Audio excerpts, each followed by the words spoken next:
Ogohlantiraman, bu video to'liq spoilerli bo'ladi. Iltimos, hali filmni ko'rmagan bo'lsangiz, avval filmni ko'rib, keyin bizning videomizni ko'ring. Hammaga salom, sizlar bilan Makroiz. Bugungi videomiz kanal tarixidagi eng katta tahlil videosi bo'ladi. O'rgimchak odam yangi kun filmini boshidan oxirigacha tahlil qilamiz. Har bir yashirin detal, har bir yashirin ishorani birgalikda ko'rib chiqamiz. Shu bilan birga titrlardan keyingi sahnani ham birgalikda tahlil qilamiz. Shuning uchun videomiz uzun bo'ladi. Iloji boricha oldingizdagi snack, choy poylarni tayyorlab olsanglar, videoni mazza qilib ko'rishingiz mumkin bo'ladi. Qani bo'lmasam boshladik. Film boshlanishidayoq juda nozik hiyla ishlatilgan. Marvelning odatiy tanish loyihalar sahnasi o'rniga biz Peterning avvalgi 3 filmidagi suratlarini ko'ramiz. Lekin ularning har birida Peterning o'zi asta-sekin o'chib boradi. Bu Doktor Strange'ning xotira o'chirish afsunini vizual ko'rsatish. Hatto musiqa ham shunga hamohang. Kompozitor uyga qaytish mavzusidan ba'zi notalarni ataylab olib tashlagan, Peterning hayotidan yo'qolgan qismlarni tuyg'u darajasida his qildirish uchun. Va shu fonda biz Peterning ovozini eshitamiz. U MJga yozgan, lekin hech qachon unga bera olmagan xatini o'qiydi. Bu o'sha xat. Uydan uzoqda, ya'ni 3-film oxirida ponchik do'koniga kirib bermoqchi bo'lgan va cho'ntagiga solib qo'ygan xat. Filmni boshidanoq bizga aytishmoqchiki, bu hikoya sukut va yo'qotish haqida bo'ladi. Ana endi Peterni ko'ramiz. Manhattandagi to'r, arzon chordoqda yashaydi. Stark texnologiyasidan asar ham yo'q. U endi kostyumini o'zi uyda yasagan. 3 printerda ta'mirlaydi. Yordamchisi ham endi sun'iy intellekt, Evi. Lekin filmni tomosha qilganlarning ko'pchiligida bitta savol qolgan. Peter qayerdan pul topadi? U hech qayerda ishlamaydi, lekin qimmat telefoni, kuchli kompyuteri, hatto professional 3D printeri bor. Ehtimol xolasi Meydan meros qolgandir. Ehtimol Happy pul jo'natib turar. Lekin bu, rostini aytsam, filmning eng ko'zga tashlanadigan bo'shlig'i. Ned va MJ esa allaqachon MIT o'qishiga kirishgan. Strange'ning afsuni bundan oldingi filmdagi to'siqlarni buzib tashlagan va ular bemalol endi o'qishmoqda. Peter Parker esa Nyu-Yorkda yolg'iz qolib, hatto maktab attestati o'rniga GET imtihoniga tayyorlanmoqda. Bu ikki hayot o'rtasidagi tafovut. Ya'ni filmni boshidanoq bizga birinchi yarmini o'zida his-tuyg'ularni ko'rsatishadi. Peterning yangi kostyumi bejiz emas. U Tobey Maguire va Andrew Garfield versiyalaridan ilhomlangan. Qizil matodagi bortma-to'r naqshlari bu Sam Raimi davridan beri ko'rilmagan detal. Ko'krakdagi belgi ham o'zgargan. Texnologik kvadrat o'rgimchak o'rniga endi uzun oyoqli, tirnoqli organik o'rgimchak turibdi. Bu keyinroq ochiladigan mutatsiya sujetiga oldindan ishora. Film rejissyori Destin Cretton buni ataylab qilgan. Ya'ni u Tony Stark texnologiyasidan voz kechib, o'z qo'llari bilan ham mana shunaqa o'rgimchak odam kostyumini yarata olishini bizga ko'rsatmoqchi bo'lgan. Filmni ochilish montajida Peter bir nechta darajasi past jinoyatchini mag'lub etadi va bu shunchaki jang emas. Har bir sahna aniq bir komiks muqovasini so'zma-so'z takrorlaydi. Bumerang, Tarantula va albatta Skorpion McGargan uyga qaytishdan keyin qamoqdan qochib chiqqan, endi to'liq metal egzoskeletda. Bu sahnalar 420 kadr soniya tezlikda suratga olingan. Bu oddiy kinodan 14 baravar sekinroq. Va Tom Holland shu bir lahzaning 14 dan 1 qismida to'liq his-tuyg'uli poza berishga muvaffaq bo'lgan. Xuddi shunday taqdir Tombstone'ni ham kutadi. U MCUga birinchi marta kiradi va bu kirish yana bir mashhur komiks muqovasi sahnasi bilan bezatilgan. Lekin u filmda bor yo'g'i bir necha soniya ko'rinadi. Qizig'i shunda, reklama kampaniyasida uni deyarli umuman ko'rsatishmagan edi. Chunki u shunchaki bir marta chaqib o'tadigan personaj bo'lib chiqdi. Ko'pchilik tomoshabin buni aldov deb baholadi. Reklamada va'da qilingan katta yuvuz kutilgandan ko'ra kichikroq rol o'ynagani uchun. Lekin adolat uchun aytishim kerak, odatda ko'p qismli mana shunaqa filmlarda shunaqa bo'ladi. Kevin Feige esa Tombstone'ning keyingi proyektida qatnashishiga ishora qilgan. Ana endi filmning markaziy figurasiga o'tamiz. Sadie Sink ekranda Jean Grey rolida. Uning to'liq ismi Jean Ellen Grey. Ellen bu onasining ismi. Komiksdan olingan, lekin voqealar o'zgartirilgan.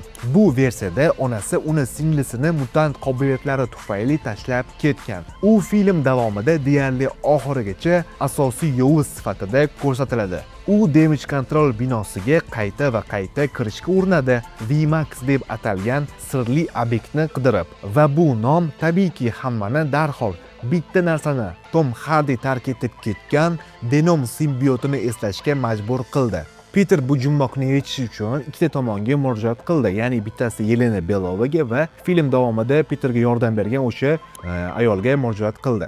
Ikkala ayol ham film davomida Peter Parkerga yordam berishdi, lekin ularning asosiy roli albatta keyingi filmlarda bo'ladi. Damage Control boshlig'i William Metzger. Bu ismning o'zi allaqachon signal. Komiksda u anti-mutant ekstremist va targ'ibotchi. Va shu nomni davlat tashkilotiga berish orqali Marvel ochiq aytmoqda, kelajakda bu tashkilot mutant ovlovchi agentlikka aylanishi mumkin. Metzger Peterga Hand klani ninzalarini ko'rsatib, ularni yetakchisiz bolalar to'dasi edi. U esa bu tahdidni o'z manfaatiga burib yuborishni afzal ko'rganini aytadi. U bir vaqtning o'zida shoker qo'lqoplarini ham o'rganib chiqmoqda. Bu texnologiyani to'g'ri qo'llarga berish haqida gapiradi. Aslida esa o'zi uchun kuch to'plamoqda. Va filmning o'zi bizga shu vaqtda kim dushmanligini ochiqchasiga aytmoqda. Ya'ni asosiy yovuz Jean Grey emas, Damage Controlning o'zi. Hatto Metzger VMAX nimaligini ham bilmaydi va film boshidan oxirigacha bizani shu bilan chalg'itishdi. Bruce Banner bu safar universitet professori sifatida ko'rsatiladi va bu tasvir ko'pchilikka juda yoqdi. Lekin uning Hulk sifatidagi sahnasi internetda eng ko'p muhokama qilingan va eng ko'p tanqidga uchragan qismlardan biriga aylandi. Muammo Hulkning o'zida emas, u ajoyib ko'rinmoqda. Muammo uni qanday yengishida. Peter shunchaki men sening do'stingman deydi va Hulk bir zumda tinchlandi. Ko'pchilik buni Batman Supermanga qarshi filmidagi mashhur Marta sahnasiga qiyoslashdi. Bir og'iz gap bilan barcha ziddiyat yo'q bo'lib ketadi. Garchi bir necha daqiqa oldin Bruce Banner yo'q, faqat Hulk bor degan bo'lsa ham. Bu yovvoyi Hulk bizni kutgan kulrang Hulk emas. Va rostini aytsam, filmni ko'rib bo'lganimdan keyin men unchalik tushunmadim. Hulkga bunchalik kam ekran vaqti berib, nimaga film chiqishidan oldin kulrang Hulk chiqadi degan ma'lumotlarni tarqatishdi. Ya'ni sizib chiqqan treylerda Hulk kulrang edi va keyingi treylerlarda esa uni yashil holatda ko'rsatishdi. Yana bitta yaxshi yangilik, Mark Ruffalo Marveldan hali beri ketmaydi. Rejissor etishi bo'yicha u Doomsday o'tkazib yorib, Secret Wars'da qaytishi mumkin. Davom etishimizdan oldin sizlarga bitta foydali maslahatim bor. Qaynoq premyeralarni Dodo Play ilovasida birinchilardan bo'lib ko'rishingiz mumkin. 3 tilda: o'zbek, rus va ingliz tillarida, yuqori sifatda. Promokod MacroIce orqali 15% chegirmaga ega bo'lishingiz mumkin. Ilova havolasi izohlarda. Ana endi filmga qaytamiz. Frank Castle jazolovchi, odatda 18+ reytingli ayolsiz personaj sifatida tanilgan. Bu filmda esa u ancha yumshoqroq ko'rindi va ba'zi tomoshabinlar buni tanqid qildi. Haqiqiy jazolovchi bunday bo'lmaydi deb. Lekin Peter va Frank o'rtasidagi kimyo bu ehtimol butun filmning eng katta yutug'i va buning sababi ekrandan tashqarida yotibdi. Jon Berntal va Tom Holland real hayotda yaqin do'st. Aynan Berntal yosh Hollandga o'rgimchak odam roliga sinovdan o'tishini maslahat bergan va bu maslahat karyerasini o'zgartirgan. Filmni ko'rganimizda endi Frank Castle o'sha oltin qiz kemasida yashamoqda va aynan shu manzil komikslarda ham xuddi shunaqa bo'lgan. Va film davomida Peter bilan Frank o'rtasida bitta hazil bor, ya'ni Staten Islandda Peter Parker, ya'ni o'rgimchak odam jazolovchini qutqargan va bu qanaqadir odatiy hazil Marvelda bo'ladigan va shu orqali bizga aytishmoqchiki, qanaqa tanishib qolganligini ko'rsatishmayapti va shunchaki og'zaki gap bilan bizga aytishmoqchi bo'lishgan. Ana endi filmning eng ko'p muhokama qilingan syujet chizig'iga, ya'ni mutatsiyaga o'tamiz. Peterning ko'zlari qorayadi, tanasi o'zgaradi va ko'pchilik buni Venom kostyumi yoki olti qo'lli o'rgimchak odam yoki komiksdagi mashhur neogenik dahshat syujetiga eshik ochadi deb kutgandi. Lekin buning o'rniga mutatsiya juda oddiy hal qilindi. Rejissorning tan olishicha bu qasddan qilingan. Bolalar reytingini saqlab qolish uchun Peter MJ bilan o'z mutatsiyalangan holatida qayta tanishadi. MJ esa unga hozir normal ko'rinayotganini aytadi va shu bilan mutatsiya jismonan allaqachon ortda qolgan bo'ladi. Aynan shu mutatsiya g'oyasi juda ham zo'r edi. Ya'ni qo'lidan o'sha to'rli chiqishi va kuchayishi, lekin buni oddiy hal qilib qo'yishdi. Lekin bu zo'r tarafi keyingi filmda yanada kuchaytirish mumkinligiga bizga ishora beradi. Endi filmning eng kulgili va ayni paytda eng chuqur o'ylangan sahnalardan biriga o'tamiz. Yelena Belova bilan uchrashuv. U Peterni Nyu-Yorkdagi rus hammomiga taklif qiladi va bu shunchaki hazil emas. Bu Nyu-York rus mafiyasi boshliqlarining haqiqiy an'anasiga ishora. Yalang'och odam qurol ham, tinglash qurilmasini ham yashira olmaydi. Yelena bu bilan Piterga nozik tarzda aytadi. Yangi qasoskorlar katta muammolar bilan shug'ullanadi, u esa faqat kichik muammolar bilan. Sizlar ham ko'rgan bo'lsanglar kerak, o'sha yerda kartoshka bilan qanaqadir moslab turib gapirdi Yelena Belova. Bu o'sha uyga qaytish filmida Tony Stark o'rgimchak odamga "Sen qasoskor emas, haqiqiy bir qo'shni o'rgimchak odam, odamlarni o'sha qutqaradigan o'rgimchak odam bo'lishingni xohlayman" degan. Lekin Peter Parker "Men qasoskor bo'lmoqchiman" deb turib uni g'oyalariga qarshi chiqib, hatto o'sha kosmosga uchganda birga borishgan edi va u yerda qasoskor bo'lgan edi. Va yillar o'tgandan keyin ko'rishingiz mumkin, o'rgimchak odam buni tushunib yetdiki, oddiy o'rgimchak odam bo'lib, oddiy odamlarning hayotini qutqarish unga qanaqadir baxt berishini va mana shu Yelena Belova orqali yana bir marta bizga etib ko'rsatib, qanaqadir his-tuyg'uli bir filmligini bizga aytib o'tishdi. Filmda juda ham hissiy ko'rinadigan yana bir sahna bor. MJ Peterni eslab uni o'padi, lekin bu aldov. Butun vaqt davomida MJning tanasini Jean Grey boshqargan edi, Peterni sinash uchun. Va bu qaror ancha mantiqiy. Chunki ko'rgan bo'lsanglar, osmonda o'sha vertolyotda Jean Grey kirib olgan odamni 10 metrdan ancha uzoq bo'lgan masofada qoldirib ketadi va Peter Parker o'zi anglashi kerak ediki, MJ tanasiga kirib olishi mumkin yana. Chunki uni tanasidan chiqib ketib, o'zi oldidagi odamga yana kirib olib turib, Peter Parkerdan oldinroq MJga borib turib, uncha kirib olishi mumkin edi deb o'ylash kerak edi. Lekin haqiqiy hayotga bir yaqinroq qilish uchun Peter ham oddiy odam bizga o'xshagan degan ma'noda shunaqa ko'rsatishdi va o'pishish orqali MJ bilan o'pganda xuddi o'sha afsun, Strange'ning afsunini bizmasligini bizga ko'rsatib yana bir marta isbotlab berishdi. Ana endi filmning eng falsafiy lahzasi haqida gaplashamiz. Jean Peterni tutqunlikda ushlab, unga savol beradi. Kuchli mavjudotlar mutant bo'ladimi, yo'qmi? Do'st, oila va inson bog'lanishlaridan voz kechishi kerakmi? Sen Peter Parkermisan yoki o'rgimchak odammisan? Peter esa mutatsiya chipini yulib tashlaydi, ko'zlari qorayadi va javob beradi. Men ikkalasi hamman. U organik to'ri bilan qilichni parchalaydi, lekin keyin o'zini nazorat qilib, ninjani halok qilishdan tiyiladi. Bu o'rgimchak instinkti va inson hissiyoti o'rtasidagi muvozanatni topish lahzasi.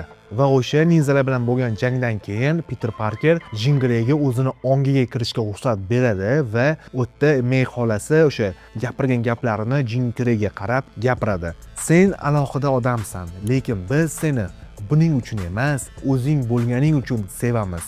Bu filmning eng kuchli hissiy cho'qqisi va shundan keyin Peterning o'rgimchak sezgisi uni xavfdan ogohlantiradi. Frank Castlening snayper o'qi kelayotganini his qiladi, lekin u baribir jarohat oladi. Jean Greyning o'rniga o'zini o'qqa tutadi, Jean esa unga qo'lini qo'yib, uning yuragini urib turishga yordam beradi. Frank Castle jarohatlangan Peterni qo'liga olib, shifoxonaga olib boradi. Bu 2006-yilgi mashhur fuqarolar urushi komiksidagi sahnani takrorlaydi. U yerda ham jazolovchi jarohatlangan o'rgimchak odamni qutqargan edi. Shundan keyin kasalxona atrofida ko'rganingizday butun Nyu-York aholisi Peterni uyg'onishini kutishadi va Peter Parker o'zi tabiiy holatda chiqib ketadi, o'zini kiyimlarini kiyib va Frank Castle oyida o'rgimchak odam maskasini kiyib odamlarga ko'rinadi va shu lahzadan qarshilik chalishayotganda o'rgimchak odam, ya'ni Peter Parker mazza qilib tomosha qiladi va o'sha yerda ko'rgan bo'lsanglar, qora ichidan kelgan Miles Moralesga qanaqadir ishora deb o'yladim. Bitta bola Peter Parkerga qarab, bundoq qo'lini bundoq qildi-yu, men o'yladim, qanaqadir Miles Moralesga belgi bo'lsa kerak deb o'yladim. Shuning uchun agar sizlar ham shunday o'ylagan bo'lsanglar, izohlarda fikrlarni yozib qoldiringlarchi. Men to'g'ri o'yladimmi, ya'ni sizlar ham shunaqa o'ylayapsizlarmi, bilib olardik. Film oxirida Peter Nedga o'zini qayta tanishtiradi. Ular eski o'ziga xos qo'l siqishlarini takrorlaydilar va birdan Ned Peter deb aytadi. Bu mushak xotirasimi yoki Ned qandaydir tarzda Strange'ning aftunidan immunitetmi? Film buni ochiq qoldiradi. MJ esa uydan uzoqdagi singan bilaguzukni ushlab tomda o'tiradi, xuddi nimanidir sog'ingandek. Jean Grey esa avtobus derazasiga boshini qo'yib, shaharni tark etadi. Va shu film oxirini ko'rishgandan keyin ko'pchilik izohlarda yozishyapti, nimaga MJ bilan, ya'ni MJ va Ned va Peter Parker birlashmadi, nimaga eslamadi deb aytishyapti. Chunki agar ular bir-birini eslatsa, Doktor Strange afsoni mantiqsiz bo'lib qolardi. Ya'ni uni afsunini ham hatto oddiy qanaqadir o'pishish yoki qo'l siqishlar orqali buzish mumkin deb yana juda ham oddiy qilib qo'yishardi. Rejissor shuni oldini olish uchun shunaqa filmni tugatgan, lekin qanaqadir bizga belgilar bilan qoldirgan. Yana bitta narsani aytishim kerak, Peter endi MJga quvlamaydi, uni qutqarishga harakat qilmaydi, yani qutqarishi mumkin, lekin uni orqasidan kuzatib, uni qidirib yurmaydi. Uni o'z hayotiga, o'z yo'liga qo'yib beradi va o'zini hayotini ham boshqatdan qurib, o'ziga boshqa Gwen Stacy topishi mumkin bo'ladi ana endi. Va bu aslida Andrew Garfield sujeti bilan taqqoslanganda ancha halolroq yechim bo'lardi. U yerda Peter Gwenni tark etib, xavfli munosabatdan qochgan edi. Bu yerda esa u MJga hammasini aytadi, faqat MJ eslay olmaydi. Va endi internetni portlatib yuborgan qism. Titrlardan keyingi sahnada Ned Spider Tracker ilovasida yangi belgi ko'radi. U o'rgimchak odamning yangi joylashuvini kosmosda topadi. Matnda shunchaki o'rgimchak odam qaytada deyiladi.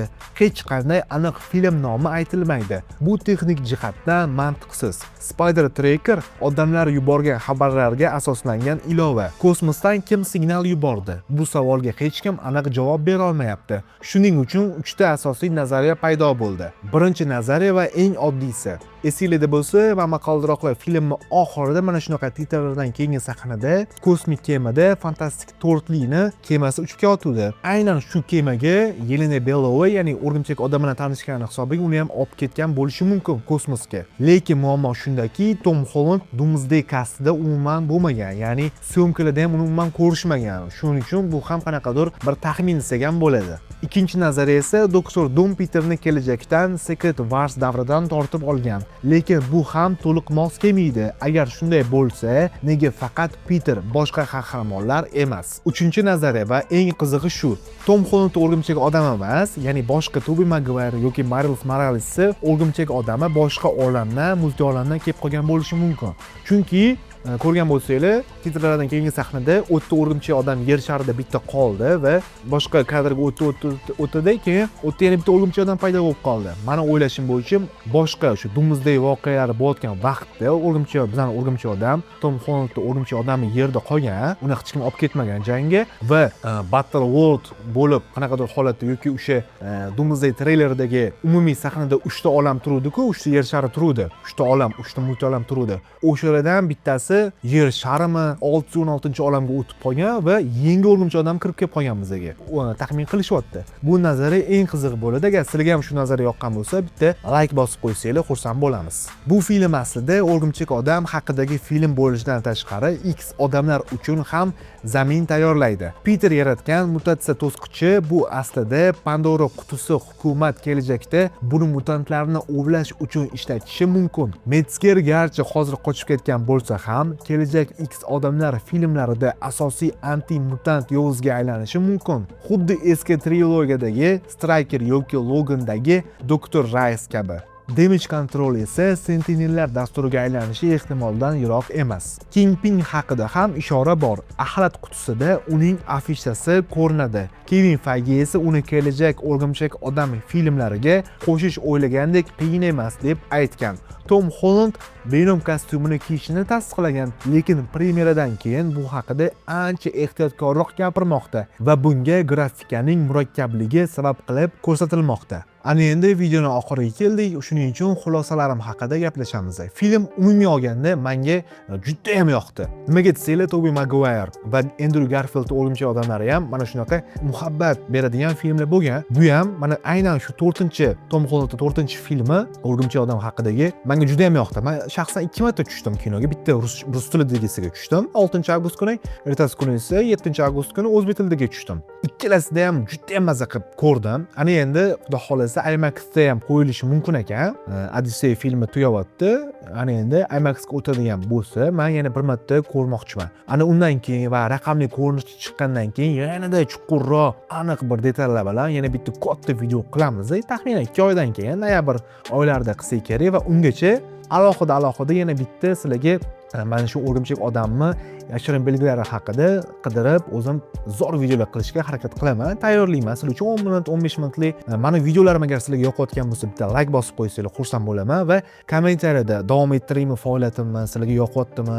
Ko'pchilik izohlarda yozyapsizlar, robotga o'xshab gapirib qo'yasiz deyapsizlar. Ochiqni aytaman, hali yangiman bu sohada, ya'ni gapirishim hozircha shunaqa. Endi harakat qilyapman, yaxshilashga harakat qilib, lekin mana ko'rasizlar, ssenariylar yozib, yaxshi bir kontent qilishga harakat qilyapman. Shuning uchun sahifamga obuna bo'lib qo'yinglar va film haqida bitta to'liq aytmoqchi edim, xayol buzilib ketib qoldi. Film umuman olganda menga yoqdi. MJ dan uzoqlashgani, MJ o'sha sahnada Jingre ichiga kirib olgandagi sahnasida juda zo'r rolini o'ynab qo'ygan. Menga juda yoqdi o'sha. O'zi 20 minut, 16 minutmi chiqqan MJ.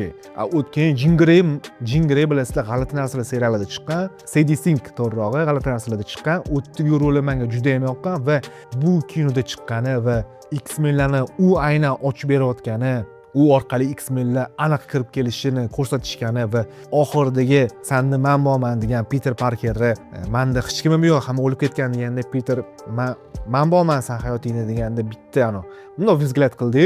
O'sha joylari juda ta'sirlantirib yubordi. Ko'zlardan yosh chiqib ketishiga ham ozgina qoldi. Zalda o'tirganimizda kinoda. Filmdagi hazillar, Frank Castle bilan bo'lgan hazillar ko'rganingizdek zo'r tushgan, filmga juda ham mos tushgan. Har doimgidek zalda hamma kulyapti, qarsilar chalishayapti va emotsiya oldik kinoda va o'zbekcha dublyaj ham yaxshi chiqqan. Endi bitta kamchiliklar bor, ya'ni Jingrega qanaqadir yoshi kattaroq ayol ovoz berganga o'xshaydi. Tushunyapsizlar? Yoshi kattaroq odam ovoz berib qo'yganga o'xshayapti. MJ ga ham xuddi shunaqa. O'tda ularning yoshi unaqa darajada katta emas-ku, 21 yoshmi, 22 yosh u yerda. Ya'ni mana ovozimni eshityapsizlar, men ham deyarli shunaqa yoshman hozir. 22 yoshman. Lekin ovozimni, misol, katta odam ovozini berib qo'ysa, g'alati bo'ladi. Shunaqa berib qo'yganga o'xshashyapti, lekin Tom Holland, ya'ni Peter Parker ovoziga juda ham zo'r ovoz berishgan. Zo'r tushgan ovoz. Frank Castle ham ovozi yaxshi tushgan, ya'ni o'tdagi roliga mos tushgan, lekin serialda agar mana shunaqa ovoz berilganda yemasdi. Chunki o'tda bilasizlar 18+ ga doirroq, juda ham jahldorroq bo'lib kelgan serialda. Jazolovchini aytaman, Frank Castle.